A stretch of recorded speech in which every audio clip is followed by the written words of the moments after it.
ایک طرف وہ عذاب ہے جس کو ٹھنڈ کا عذاب کہتے ہیں، ٹھنڈک کا عذاب کہتے ہیں،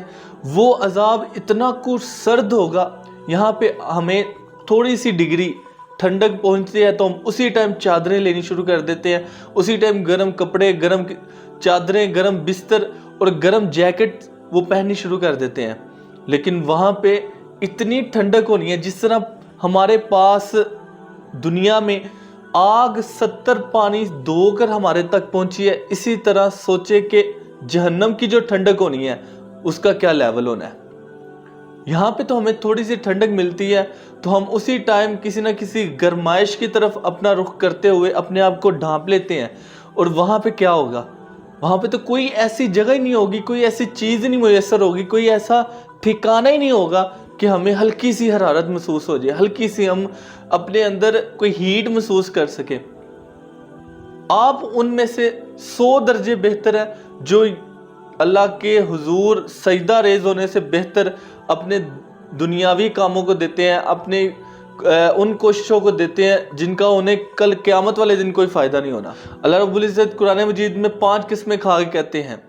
وَالْعَادِيَاتِ ضَبْحًا فَالْمُورِيَاتِ قَدْحًا فَالْمُغِيرَاتِ صُبْحًا فَأَثَرْنَ بِهِ نَقْعًا فَوَسَّطْنَ بِهِ جَمْعًا إِنَّ الْإِنسَانَ لِرَبِّهِ لَكَنُودٌ، بے شک انسان اپنے رب کا بڑا ہی ناشکر ہے،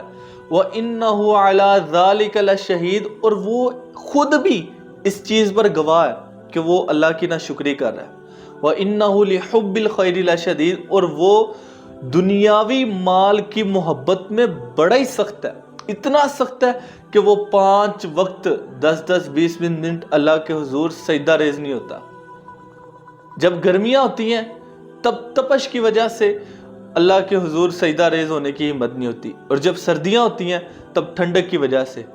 گرمیوں میں اللہ نے آگ کی طرف اشارہ کیا کہ وہ آگ جو بھڑکائی جائے گی شعلوں والی ہوگی، آگ کے ستون ہوں گے، آگ کے جگلے بنے ہوں گے جن سے ہم باہر نہیں بھاگ سکیں گے، اور دوسری طرف ٹھنڈک اتنی ہوگی کہ ہمارے لیے ناقابل برداشت ہوگی، وہاں پہ آگ پہ ہم کوئی ٹھنڈک فیل نہیں کر سکیں گے، کوئی ایسی جگہ نہیں ہوگی۔ اللہ رب العزت کہتے ہیں کہ لوگوں کو جو جہنمی ہیں ان کو کسی چیز میں زیادہ نہیں کیا جائے گا سوائے عذاب میں، ان کو مختلف قسم کے عذابوں میں مبتلا کیا جائے گا، ان کو کسی قسم کی رعایت نہیں دی جائے گی، اور جو ٹھنڈک میں ہوں گے ان کے پاس کوئی ایسی چیز نہیں ہوگی، کوئی ایسی جگہ نہیں ہوگی، کوئی ایسا ٹھکانہ نہیں ہوگا، کوئی ایسی چادر کپڑا، کوئی بھی ہیٹ پہنچانے والی ان کے پاس چیز میسر نہیں ہوگی۔ تو ہمیں اس دن سے، اس وقت سے، اس لمحے سے ڈر جانا چاہیے جو ہم اللہ کے حضور اپنی حاضری نہ دیتے ہوئے اللہ کی طرف سے دیے گئے بلاوے کا انکار کرتے ہیں، جو 5 وقت مؤذن حی علی الصلاۃ حی علی الفلاح کہہ کر بلاتا ہے۔ وہ مؤذن کے الفاظ نہیں ہیں۔ ہم لوگ آج یہی سوچ کر بیٹھے ہیں کہ وہ 5 وقت ایک مؤذن اذان کہتا ہے۔